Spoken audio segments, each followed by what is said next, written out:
Ibaze ubaye utazi ko Binance buri kwezi gushyashya itanga coin z'ubuntu nta kintu kimikoze nk'igihembo cyo kuba utunze Binance muri telefone yawe cyangwa se ufitemo konte niyo bitestaye muri telefone yawe direct ukibibona. Ese wari uzi yuko mfungure Binance gatoya coin zose tumaze gukorera ribanze urebe gatoya nimfungura Binance gatoya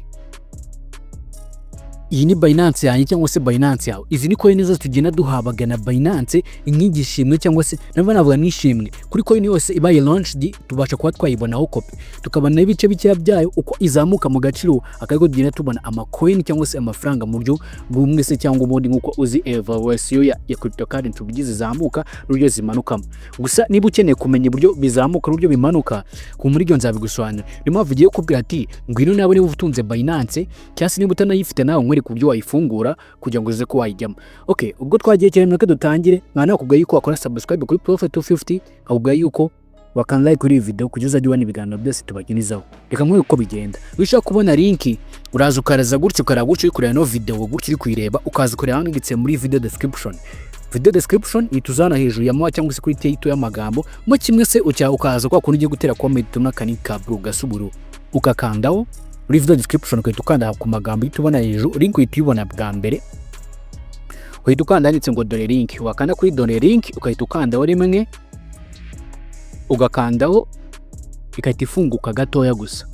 Yamara gufunguka imaze kurodinga bahita guhitishamo urutonde rw'ama email ufitemo ugahitamo email ushaka gufunguraho Binance yawe iyo usanzwe ufitemo. Gusa niba udafite Binance wowe uraza kureba muri video description itubonamo video y'uburyo wafungura Binance.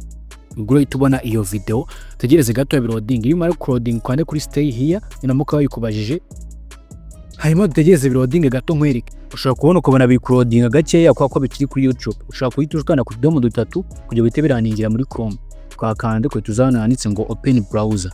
Kuri open browser ni witukanda mu gihe ubishatse nyine kujya bite byihuta cyane byijyane muri Chrome byihute. Okay, nkuko nabikubwiye umaze kugira hano gutya ni hamwe uyitukanda kuri stay here. Kuri stay here uyituwakanda. Hanyuma uyitubonamo izo ugomba guclaiminga cyangwa se gukanda on uyitukanda kuri claim usangaho ewe imenye hano harimo box zigira muri 3. Buri box rero bakora round off bakagoreza izo bashaka. Yiguye muri 5 ibaze nyine ko nawe uyitubona coin nyinshi. Izi coin zo ni bice bibiri ziba zigomba kuzagira agaciro kugomba kuzigwizaho. Iyo ushatse uzagenda ukazishyira muri coin imwe cyangwa se muri ukazikombat izo wakoreye zose ukazibumbira muri coin imwe kugira ngo uzabashe kubona agaciro. Rugira ikibazo iyo video nzayikugarukiraho dukanda kuri next cyangwa se kuri claim kibona kwinjiramo ukahita ukanda kuri claim nta kintu kimwe na kimwe nkoze ndetse by'umwihariko nahita nzisanga no muri Binance yanjye direct ako kanya.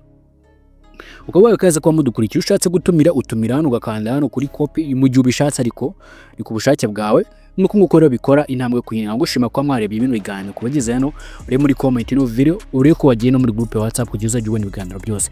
Nagushime cyane ubwino video mumbwiye nzabahereza indi video y'ubutaha mushaka. Jabrez mu video Imana umugisha murakoze.